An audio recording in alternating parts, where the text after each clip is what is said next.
Imaginez un convoi secret, au cœur de la nuit, chargé de pierres précieuses d'une valeur inestimable.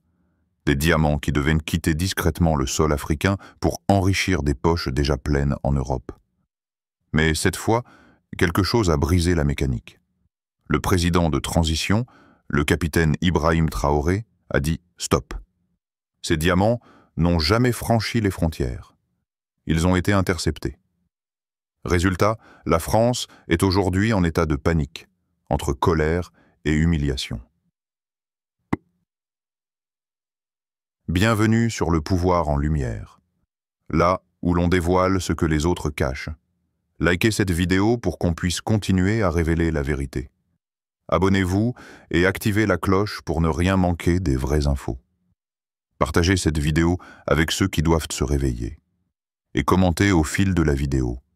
Votre avis compte et on lit tout. Jusqu'ici, personne n'osait imaginer qu'un dirigeant africain mette directement la main sur ce que l'ancienne puissance coloniale considère encore comme son trésor caché. Mais ce geste de Traoré révèle une réalité brutale. Des décennies d'exploitation, de corruption et de pillage systématique de l'Afrique, couverts par le silence diplomatique. Et si je vous disais que cette interception n'est pas un simple coup d'éclat, mais un signal d'un basculement historique? Car derrière chaque diamant saisi, c'est une part d'influence française qui s'effrite. La question est donc claire. Pourquoi cette affaire fait-elle trembler Paris au point de provoquer colère et panique? Et surtout, qu'est-ce que cela change pour l'avenir du Burkina Faso et de toute l'Afrique? Commentez si vous pensez que Traoré a touché un point sensible que la France voulait garder secret. Combien de générations africaines ont vu leurs richesses partir sous leurs yeux, sans jamais en voir les bénéfices? Imaginez vos propres terres, vos propres trésors, être volés nuit après nuit, année après année, pendant plus d'un siècle. C'est ça, l'histoire des diamants, de l'or et des ressources africaines, pillés, exportés, effacés des mémoires, mais jamais oubliés par ceux qui en souffrent. Hier encore, personne n'osait s'opposer frontalement à la France. Les diamants, l'or, l'uranium, tout quittait l'Afrique par les mêmes circuits opaques. Aujourd'hui, un dirigeant comme Traoré décide de dire non. Ce contraste est historique. Rappelons les témoignages du Sierra Leone, de la RDC, de la Centrafrique. Les diamants de sang ont alimenté des guerres atroces, des villages brûlés, des enfants soldats. Ces pierres, censées briller, portent en elles l'ombre de milliers de morts. Et si je vous disais que ce que Traoré a stoppé au Burkina Faso n'était pas seulement un trafic, mais une répétition des mêmes crimes, cette fois étouffés dans les couloirs du pouvoir? Commentez si vous pensez que l'Afrique doit mettre fin à ce cycle de pillage une fois pour toutes. Posez-vous cette question. Comment un convoi aussi sensible, rempli de diamants, a-t-il pu circuler sans que la majorité des citoyens n'en sachent rien? Qui savait? Qui fermait les yeux? Et surtout, qui devait en bénéficier une fois les pierres arrivées en Europe? Les réseaux derrière ces trafics ne sont pas des fantômes.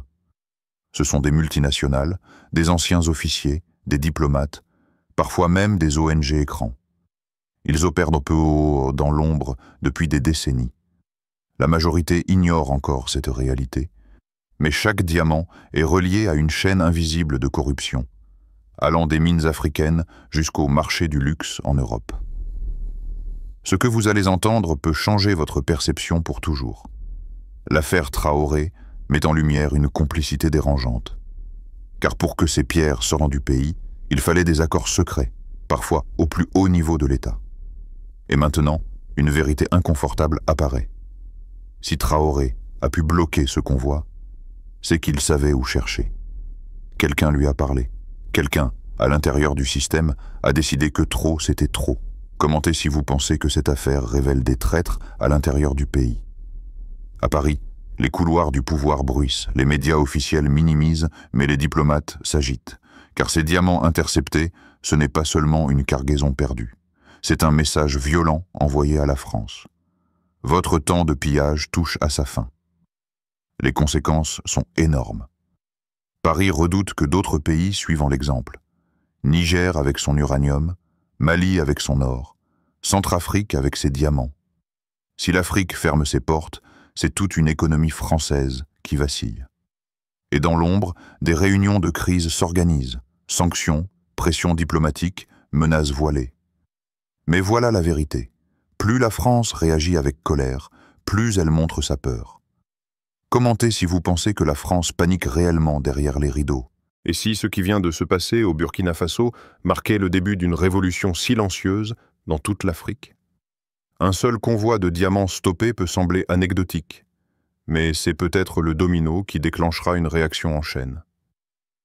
Pour la première fois, un dirigeant africain met des bâtons dans les roues d'un trafic soutenu par l'influence occidentale. Cela redonne espoir à des millions d'Africains qui n'ont connu que la soumission économique. Mais attention, l'histoire nous apprend que ceux qui s'opposent frontalement à l'ordre établi paient souvent un prix lourd. Alors, que va-t-il se passer? Traoré est-il en danger? L'Afrique est-elle prête à se libérer, ou bien les anciennes puissances coloniales trouveront-elles une nouvelle manière de reprendre le contrôle? Commentez si vous croyez que l'Afrique peut enfin se libérer des chaînes de son passé. Ce que vous venez d'entendre n'est pas une simple histoire de diamants. C'est une bataille invisible entre un continent qui veut renaître et un empire qui refuse de mourir. La majorité ignore encore cette réalité, mais vous, maintenant, vous savez. Les diamants interceptés par Traoré ne sont qu'un symbole, mais ils annoncent un changement irréversible. La France peut bien trembler, car l'Afrique n'a plus peur. La vraie question est, serons-nous témoins passifs de ce tournant ou acteurs d'une nouvelle ère? Si cette vidéo t'a ouvert les yeux, ne fais pas défiler. Like, commente et partage. C'est ton soutien qui nous aide à combattre la machine médiatique et à faire grandir ce mouvement de vérité. Réveillons le monde ensemble. Selon toi, est-ce que l'Afrique est à l'aube d'une libération totale ou au bord d'un nouveau conflit avec ses anciennes puissances coloniales? Réponds en commentaire, ton avis compte.